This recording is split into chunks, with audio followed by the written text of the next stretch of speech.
No meu aniversário, recebi uma mensagem do meu avô falecido. Feliz aniversário. Estou vivo. Tremendo, rastreei o número e encontrei-o em um asilo. Roubaram sua herança. Sua casa, ele sussurrou. Naquela noite, enviei as fotos dele no grupo da família. Depois disso, cancelei as mesadas, congelei as contas bancárias, cortei os serviços de água e luz. E aquilo foi só o começo. É melhor quando você não está por perto. Menos estresse para todo mundo, disse meu pai, com a voz fina como vidro estilhaçado. O riso da minha mãe ecoou da cozinha. Ah, qual é, não precisa exagerar. Mas, falando sério, talvez você devesse passar seu aniversário em outro lugar. A gente já tem coisa demais para resolver. Fiquei ali parado, com o celular na mão, olhando para a mesa de jantar. Taças de vinho vazias, um bolo pela metade, migalhas espalhadas como pensamentos esquecidos. Eles nem sequer tinham reservado um lugar para mim.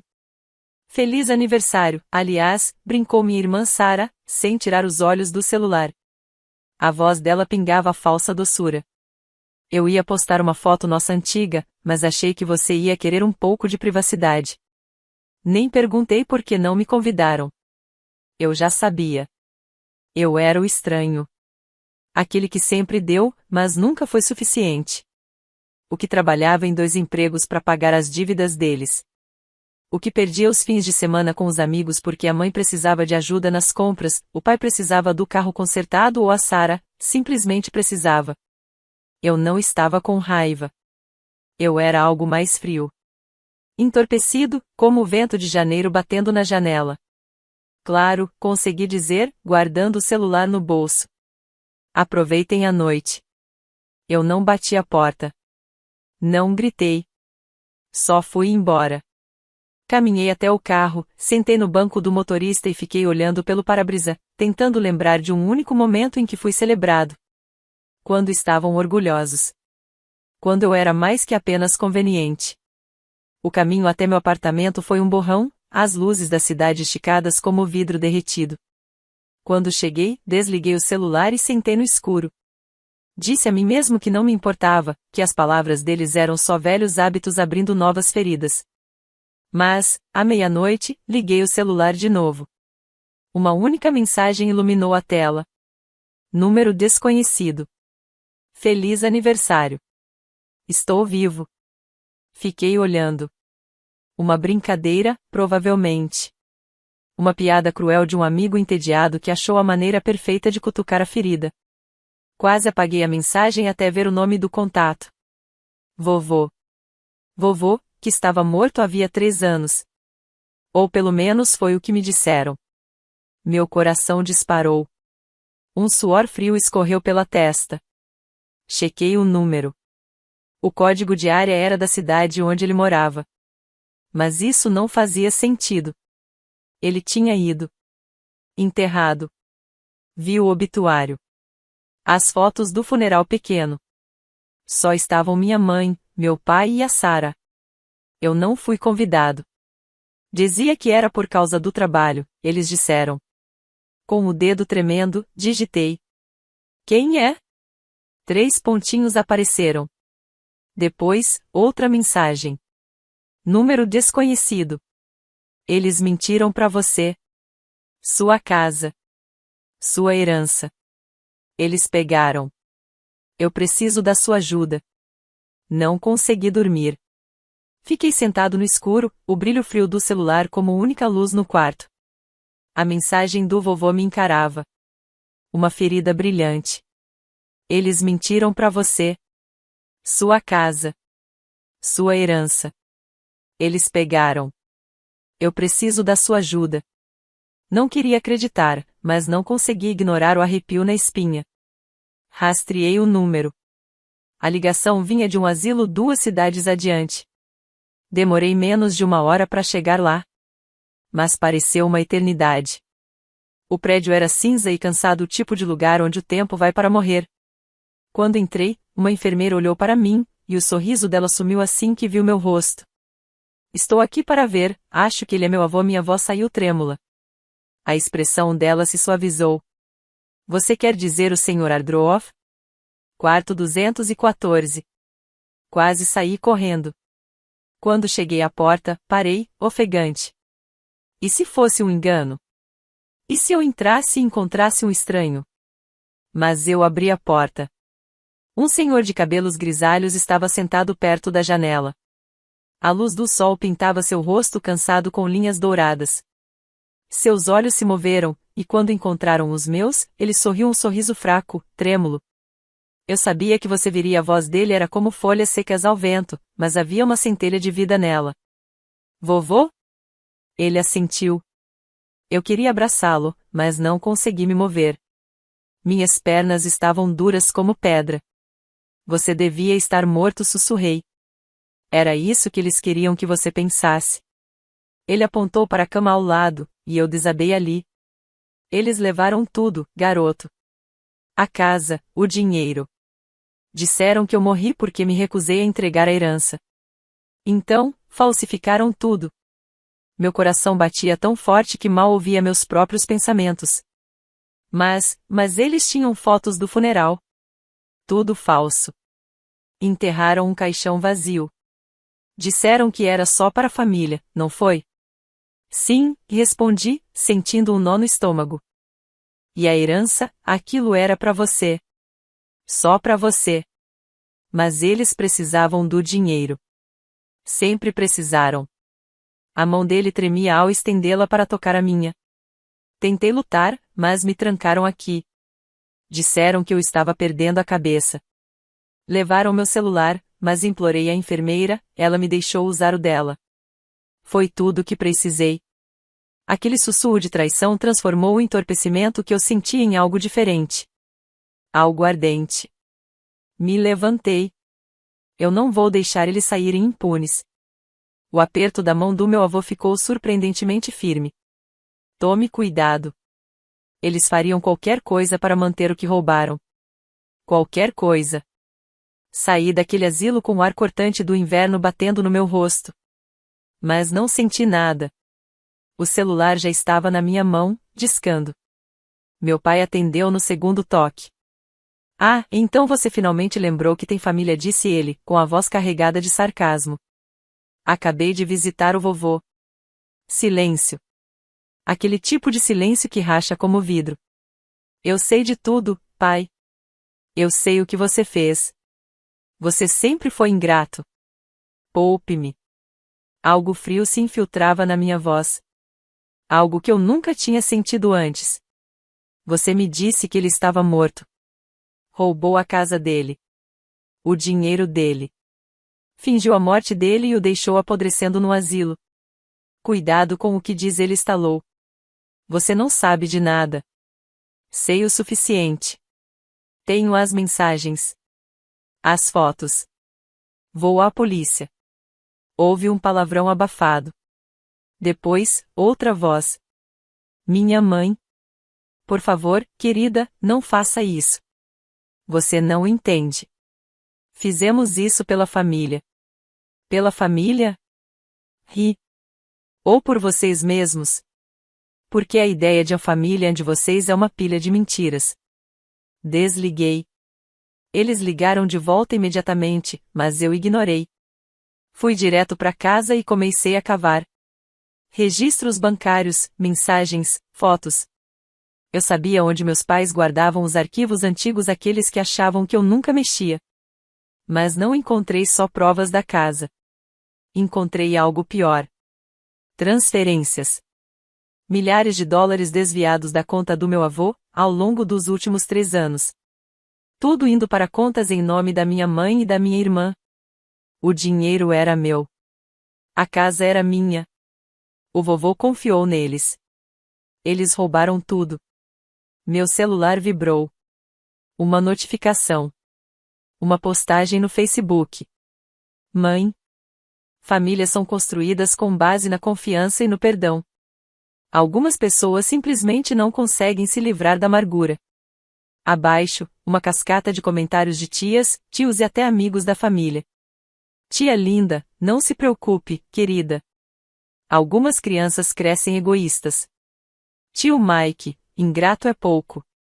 Sara, Ele sempre foi a criança problemática. Sempre fazendo drama. Eles estavam distorcendo a história. Estavam me pintando como vilão. Meu celular tocou de novo. Uma mensagem de Sara. Sara. Cresça. O vovô é velho, mal lembro o que diz. Você quer a casa? Tudo bem. Mas não vai conseguir apagar o que eu significo para ela. Você sempre pensou só em você. Minha vontade era jogar o celular longe. Mas não fiz isso. Em vez disso, comecei a tirar prints, salvando tudo. Fui reunindo cada documento, cada prova. Compilei tudo numa pasta organizada no meu notebook.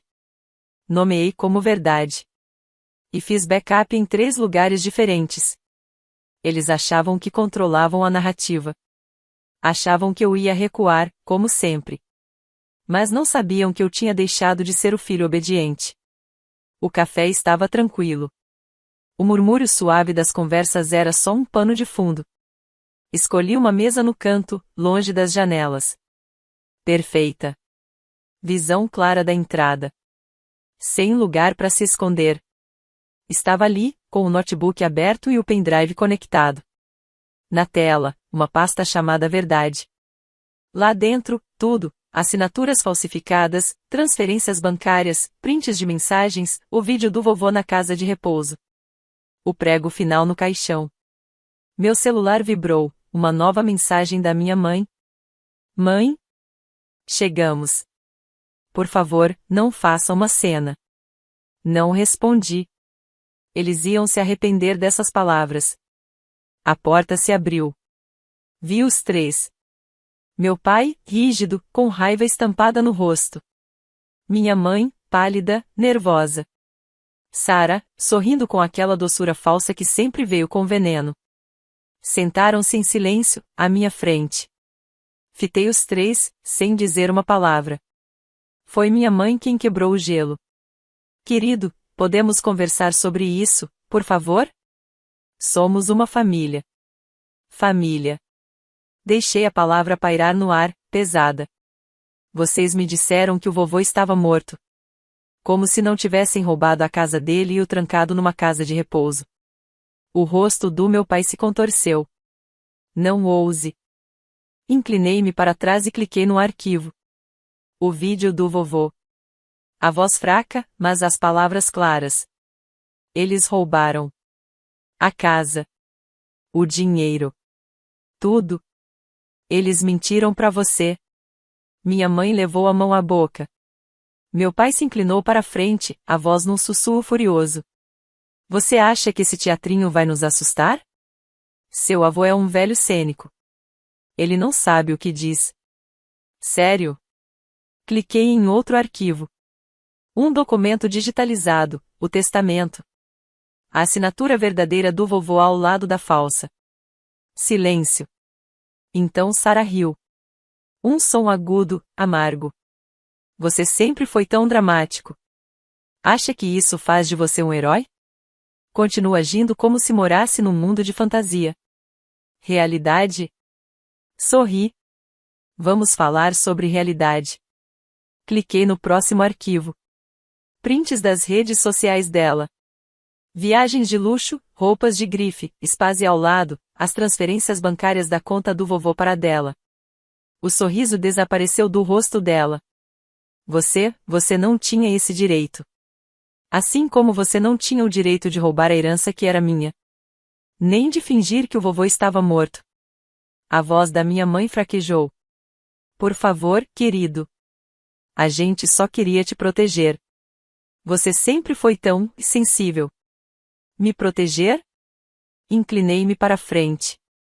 Eu disse, com a voz firme. Você deixou ele morrer sozinho. Você mentiu. Você roubou. E agora quer que eu simplesmente sorria e finja que está tudo bem? Meu pai se inclinou para a frente, a voz áspera, carregada de raiva. Chega. Isso é assunto de família. E se você não calar a boca agora, vai se arrepender. Eu não vacilei. Ou o quê? Vai mentir sobre mim de novo. Vai dizer para todo mundo que sou um fracasso, Como quando espalhou que roubei de você ou que fui ingrato? Ele se inclinou ainda mais, o rosto uma máscara de ódio. Você sempre foi difícil. Sempre se afastando, sempre culpando a gente. Não é à toa que o vovô nunca quis você por perto. Eu sorri. Engraçado, porque ele está aqui. A porta atrás dele se abriu. Uma figura entrou devagar, silenciosa, apoiada em uma bengala. O vovô. Minha mãe ficou pálida. O queixo do meu pai caiu. Sara soltou um grito de susto. Olá, filho, disse o vovô.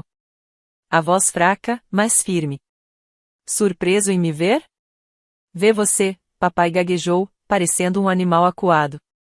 Você me disse que eu estava perdendo a cabeça, murmurou o vovô, a voz ganhando força. Disse que eu não estava seguro em casa. Que cuidaria da casa. Que o dinheiro era para a família. Mas só cuidaram de vocês mesmos. As mãos da minha mãe tremiam. Por favor, pai, a gente fez isso por você. Você não podia mais viver sozinho. Nós, tentamos. Tentamos. Agora a voz do vovô estava ríspida. Tentaram me prender. Tentaram roubar tudo que construí. Tentaram me apagar. Meu pai se levantou. Chega. Vamos embora. Isso tudo é uma armação. Sente-se, eu disse. Minha voz cortou o ar. E, pela primeira vez na vida, ele realmente parou. Tenho provas mais que suficientes para expor tudo o que vocês fizeram, continuei, frio. Vocês roubaram. Mentiram. Abandonaram ele. E agora, todo mundo vai saber. Por favor, minha mãe chorava agora. A gente pode resolver isso. Podemos encontrar uma saída. Ainda somos uma família. Não, não somos. Olhei bem nos olhos de cada um deles. A partir de agora, vocês são estranhos para mim. O rosto de Sara se distorceu de raiva. Você acha que é perfeito?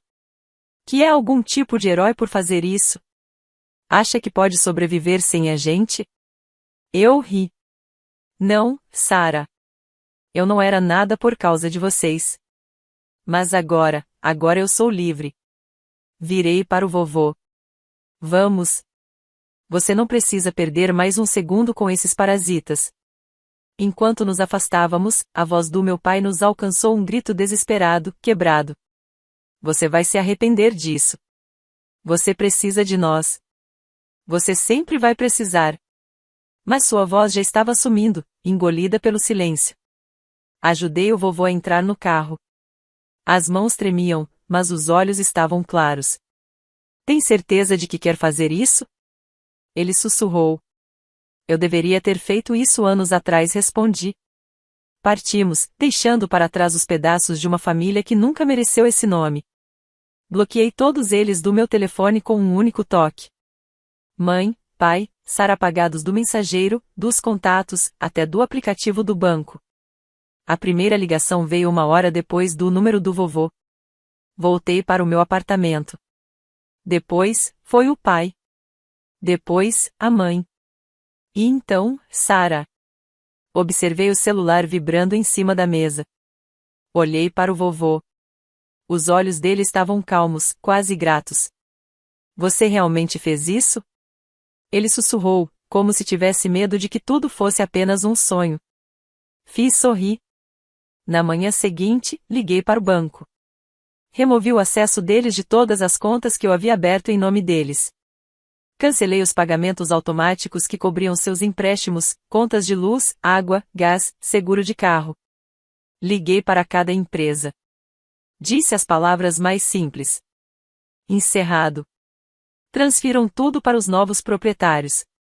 Todas as contas estavam em meu nome. Cada serviço, cada despesa, eu pagava. Mas não mais. Ao meio-dia, fui até a casa de repouso do vovô e arrumei suas coisas. Os funcionários me olharam surpresos. Ele está indo para casa, disse, jogando as malas no carro. O vovô entrou no banco do passageiro. E pela primeira vez em muitos anos, eu o vi sorrir. Um sorriso silencioso, de verdade. Achei que morreria lá, ele sussurrou, ainda com medo de que eu mudasse de ideia. Eles queriam que você ficasse lá. Mas isso acabou. Entramos no apartamento que eu havia alugado com antecedência. Espaçoso, iluminado, com vista para o parque. Ele ficou parado na sala de estar, olhando fixamente, como se não conseguisse acreditar no que via. Isso era para mim. Para nós, e para mim também. Liguei para o advogado para garantir que todos os documentos da herança, da casa e das contas estivessem em ordem. Sem falsificações, sem assinaturas falsas. Depois disso, simplesmente desliguei meu telefone. Os dias seguintes foram tranquilos, quase tranquilos demais, mas eu aproveitei cada segundo. De manhã, fazia café, sentava perto da janela e observava a luz dançar nas folhas das árvores. O avô começou a acordar mais cedo, lendo o jornal que eu levava para ele todos os dias. Ele até voltou a brincar, sabe, eu sempre quis plantar rosas. Mas seu pai dizia que era perda de tempo. Vamos plantar quantas você quiser, aqui. Mas a família não desistiu tão facilmente. Uma semana depois, eu voltava da loja quando vi um rosto familiar nos degraus do meu prédio. Era Sarah. Ela estava ali, abraçada a si mesma, o rosto contorcido de desespero. Eu sei que você pode me ouvir. Ela gritou quando me aproximei. Você não pode simplesmente nos deixar assim. Nós somos sua família. Família? Passei por ela e peguei minhas chaves. Família não enterra pessoas vivas. Ela agarrou meu braço, os olhos cheios de lágrimas. Foi um erro. Eles só queriam fazer o que era melhor. Não. Eles queriam o que era melhor para eles. Soltei meu braço e caminhei até a porta. Ela gritou atrás de mim. Você não pode viver sem nós. Você sempre foi fraco. Mas agora, estou livre. Na manhã seguinte, os serviços públicos da casa onde minha família morava foram cortados. Recebi uma mensagem do advogado. Eles tentaram reconectar tudo, mas o banco recusou o crédito. Minha mãe me ligou mais de 20 vezes. A voz dela na caixa postal estava insuportavelmente chorosa. Como você pôde fazer isso? Somos seus pais. Cometemos erros, mas isso não é motivo para destruir nossa família. As lágrimas dela não me tocaram. Então foi o pai quem ligou. Primeiro com ameaças, depois com lágrimas, depois com silêncio. Ouvi a última mensagem dele. Você nos destruiu, mas nós vamos voltar. Você nunca será feliz sem nós. Sorri e apaguei a mensagem. Certa noite, saí na sacada com uma xícara de chá. O avô sentou-se ao meu lado, enrolado num cobertor. Você é mais forte do que eu pensava, ele disse. Não. Eu só não tinha mais nada a perder. Ficamos em silêncio, observando as luzes da cidade. Não senti medo, nem culpa. E quando voltei para dentro, abri meu laptop e dei o último passo. Fiz uma doação para uma organização que oferece apoio jurídico a idosos vítimas de abuso financeiro. Uma quantia significativa, exatamente a quantia que tentaram roubar de mim e do meu avô. Mudei meu número de telefone, finalmente, apaguei todos os lembretes com os números deles. Agora, eu tinha apenas uma família. E nunca mais deixaria ninguém me usar. O tribunal era um campo de batalha frio e silencioso. Meu advogado manteve a confiança, apresentando cada prova. Assinaturas falsas, transferências bancárias suspeitas. O vídeo do avô pálido, mas lúcido sussurrando, eles me enterraram vivo. O pai foi o primeiro a explodir. Isso é uma armação. Ele está manipulando todos vocês. A voz do juiz o interrompeu. Senhor Hargrove, sente-se. A mãe agarrou-se à cadeira, tentando chorar, mas as lágrimas já estavam secas. Sarah olhava fixamente para a mesa, com o rosto pálido e as mãos tremendo. Eles não tinham defesa. Cada mentira foi exposta, cada roubo era inegável. Então vovô se levantou, sua voz mais forte do que eu já tinha ouvido. Eles roubaram minha vida. Me trancaram e tentaram me enterrar. Mas meu neto me salvou.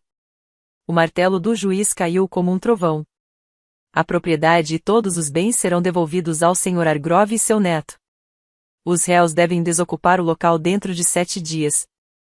O rosto do meu pai se contorceu de raiva. Você não pode fazer isso. Essa é a nossa casa. Não, eu disse, me levantando.